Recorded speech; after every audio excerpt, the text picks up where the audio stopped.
You alright there guys, what's good? Welcome back. 86 rated Yedder. Is he worth it? Because the other day he got released and he didn't go under the radar. I knew that he was available, but for 400,000 coins, that just seems so expensive. Paying 400 for Kondobia, that makes a little bit more sense. He's well-rounded, box to box, he's going to carry your midfield. Is Yedder good enough? Is he meta? Let's go and find out. Please do leave a like, and if you are needing game codes or anything game related, head over to g2a.com, use the code Fuji on that site to get a discount on every single order, and let's go and see what Yedder's about. So last night I did have a few games left to be played in the weekend league on the pay to win account, and I decided to pick up Yedder, and we did finish on 23 wins by the way, with 3 games in hand, so that's not so bad. Elite 3 on the RTG, you're going to be seeing that episode tomorrow. It's a good one. So Yedder I bought for something like 412,000 coins, and this part of the video is pre-recorded because I have sold him on, and it suggests that I play 13 games. No, I was just coming up against people rage quitting, literally like one goal gone, and I wasn't even able to like test out Yedder in most of those games. So I'll probably play like 6, maybe seven games with Yedder. So those stats there aren't really looking that great. I had him as a striker, and then I switched him to cam, and I wanted to see which position he would play best in a 4-2-3-1.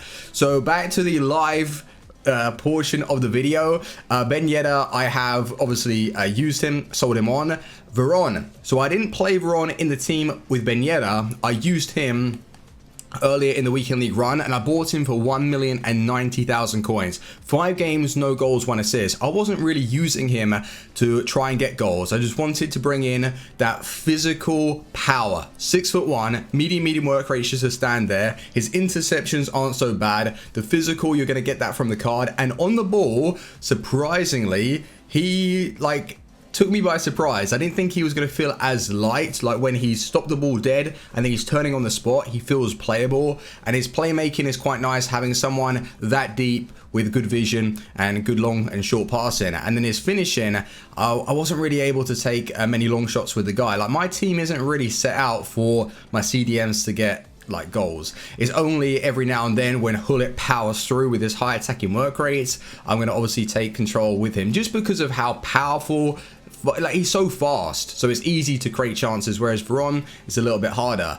So Yedder, I don't know if I would have showed you the stats, but take a look at this. 92 acceleration, 87 sprint speed, which is fantastic. The attack positioning, the shooting, the finishing, the shot power and long shot. So those are the 2 stats I want to highlight to you. 82 shot power and 75 long shots. Ouch. Has it affected the card? Has it killed the card? Let's see. So the passing as well, his vision and short passing is average. I think he can still play as a cam, but those stats aren't really ideal. His agility, fantastic. Balance, dribbling stats, awesome. 75 stamina. Ooh, it's like he's got a couple of areas where he's just not really that good in.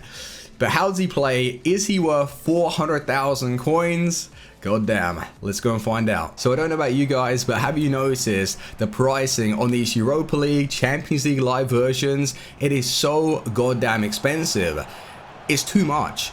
And keep in mind that if you are in the market for some of these players, Team of the Year is fast approaching. As soon as they release promo packs or just the Team of the Year cards, these players are going to plummet. So be careful. Even if they are playing well, just keep that in mind. And I would say Kondobia is an exception because there aren't really too many centre mids with that kind of build, with those stats that he's actually providing your team. So yeah, for 400,000 coins, Kondobia makes a little bit more sense. Yedder being in the attack, there is so much competition. Is he really worth it? Because I tried him at the start of FIFA 19, and there was something about the card that was just lacking. He wasn't good enough. He wasn't really influential to my side. FIFA 17, I think that was the year that Yedder was very good, and I used him all the time. That 5-star weak foot came in clutch. Now FIFA 19, it's really the shot power and long shot stat. I think that is killing the card for me personally, especially when you're coming up against the better players and you need someone to change your game. So let's focus on his pace to start off with. Acceleration, sprint speed, very nice. I don't think there is really any issues with his pace. He can burst in behind when you're on the edge of the box. It comes in very handy. His shooting stats though, finishing inside the box with the left foot, right foot, very nice. Even the shot power, because if you're using time finishing, it's going to go in the back of the net. On the edge of the box, no issues. If you go slightly further out, that's when the long shot stat comes into play, and it is noticeable. It's terrible, you know? And I would say that it completely destroys the long shot. It makes it so his shots are just easily saved, and it's a little bit of a problem, like I just mentioned, when you're coming up against really good players and you're needing someone just to take control. Maybe you've got like half a yard in the 90th minute and you're needing to equalize or win the game. You take a long shot with Ben Yedder, and it's going to be underpowered, which is just, yeah, a little bit of a problem. If you're playing maybe in the lower divisions and looking to have some fun, this Ben Yedder card is enjoyable to use.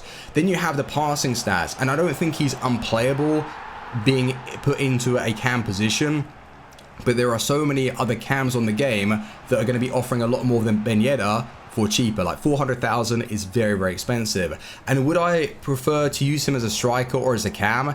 Now, the thing with Ben Yedder being as a striker, I like the type of style that he's offering with the agility, the balance, everything with his dribbling stats is absolutely fantastic. But what he doesn't really offer is that overpowered strength. And I know that you don't typically expect him to feel strong, but then Griezmann, he has like OP strength.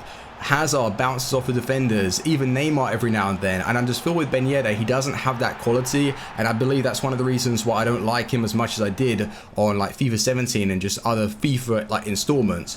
So with Ben Yedder, like, there are 3 problems with the card. His stamina, if you're going to be playing him as a cam, is not good enough. As a striker, he's lacking that like OP strength to help him out in some situations, and then his shot power is fine if you're doing the time finishing, but on the edge of the box, okay, a little further out, he's gonna suffer. So I just don't think he's good enough for 400,000 coins that you're expected to pay. No way. I'd rather use those coins and put them towards a Kondogbia that's really going to help out your side. So unfortunately, I didn't really have the best of times with Ben Yedder. And yeah, he is fun to use and he's going to be able to drop past players' skill. His positioning was awesome, but not really at the high level. He's lacking in just a few areas for me. Maybe after a couple of upgrades, who knows, maybe it'd be able to be really good for your team. But thank you very much for watching, boys. But to finalize it, Ben Yedder is not worth the coins. Veron is pretty decent. 1 million coins for Prime Veron isn't so bad. But again, I think you're going to be able to use the coins a little bit better. Thank you very much for watching. Leave a like, and I will see you on the next one. Team out. Peace.